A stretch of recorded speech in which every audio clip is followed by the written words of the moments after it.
Viewers আলহামদুলিল্লাহ এসে গেছি মেইন প্যালেস, যেখানে নাবাথিউনদের প্যালেস আল খাজিনা।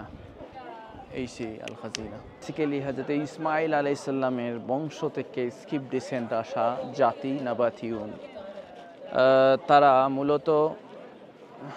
মূলত প্রত্যেক ধর্মই মানত, লাত মানাত উজ্জার পুজো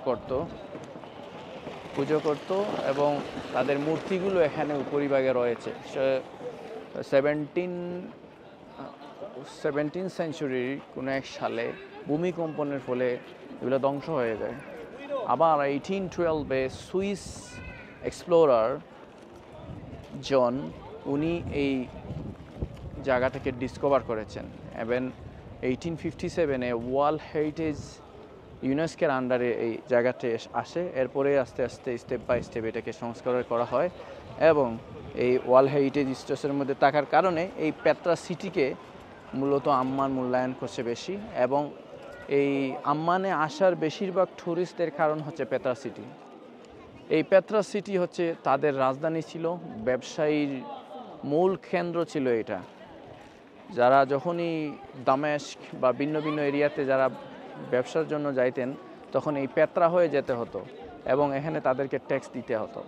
বাট রোমানরা যখন আসছে, রোমানদের যুগে এসে রোমানরা এসে সেই আইন কানুনটাকে পরিবর্তন করে ফেলেছিল।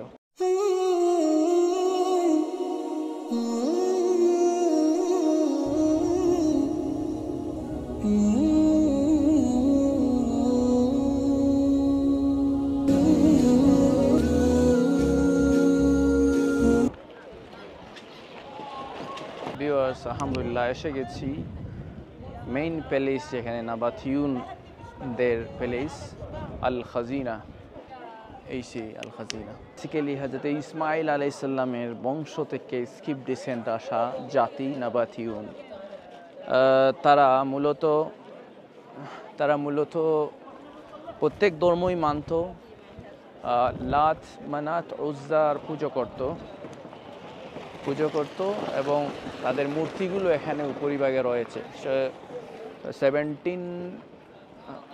17 সেঞ্চুরির কোনো এক সালে ভূমিকম্পনের ফলে এগুলো ধ্বংস হয়ে যায়।